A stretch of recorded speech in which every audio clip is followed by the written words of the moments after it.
Welcome back, guys. Welcome back. Yeah, cast your mind back if you're that old to the 1970s, the mid to late 1970s. There you were as a child, much like myself, and you didn't have a great deal of pocket money. And there you were in the mid 1970s, and in the toy shop you would see these hanging from a display. I do collect these, but I don't have enough of them, in all honesty, because some of these are not cheap. They're really not cheap, and yet for something that doesn't get a lot of exposure, there's obviously quite a few serious collectors out there. There really is. So it's Tomy Pocketeers. I'll give you a closer view at this one.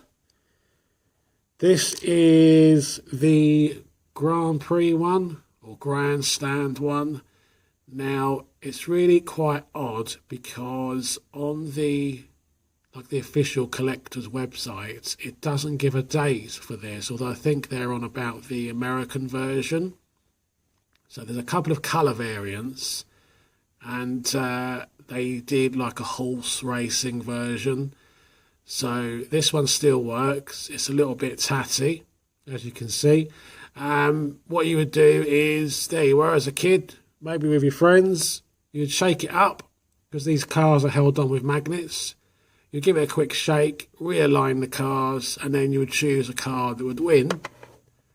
And all you would do, quite simply, is just turn this, and then that turns the magnet underneath the track.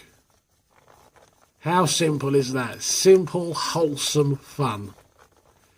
Now, if you check this sometimes, it's not always the same car that wins. That's the most interesting thing. Well, I find it interesting because I'm that kind of person, really. But yeah, I had kind of toyed with the idea about kind of reconditioning this and the others in the collection and just polishing the plastic. But I think that's unnecessary. I think just leave them in the condition they're in. I think that's the best option. Again, finding these now that work, that have got no major cracks or the actual mechanism is completely busted. I've never tried to separate the case on these. It's not going to focus now, but also there's the date for you. Focus. There you go. So it is the mid-1970s, 1975 Tomy, made in Singapore. These were absolutely massive in Japan, for example. They were absolutely huge. And there's hundreds, maybe thousands of different variants. Some are quite basic like this, where you've just got the magnet. My cars are going to fall off now. And as you can imagine, as time passes by, the magnet weakens and the device completely fails. Some are magnetic, some are spring mechanisms, some are timer based. Can't think of any others now, really. You've got standard kind of ball bearing type skill games. But really an interesting thing to collect for.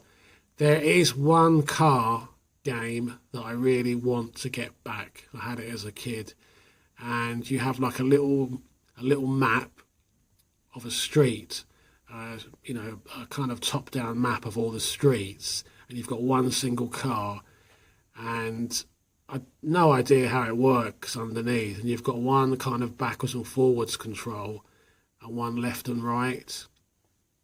It was just simple, but you drove the car around the map. There was no goal. There wasn't really any point to it, but it was, as a kid, it was unique to be able to do that. And it really did work. You went forward and backwards, left and right. There were no batteries involved. There was no real complicated mechanism.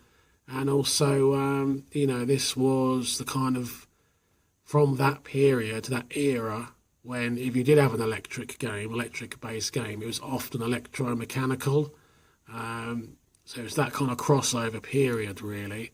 So I thought I'd share it with you because everything in the collection is going to be documented. I would like to get the racehorse one.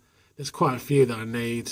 And they did have, if I'm right, they did have some video game based ones later. But yeah, there's so many. If you start looking outside the UK releases, I don't know who distributed these.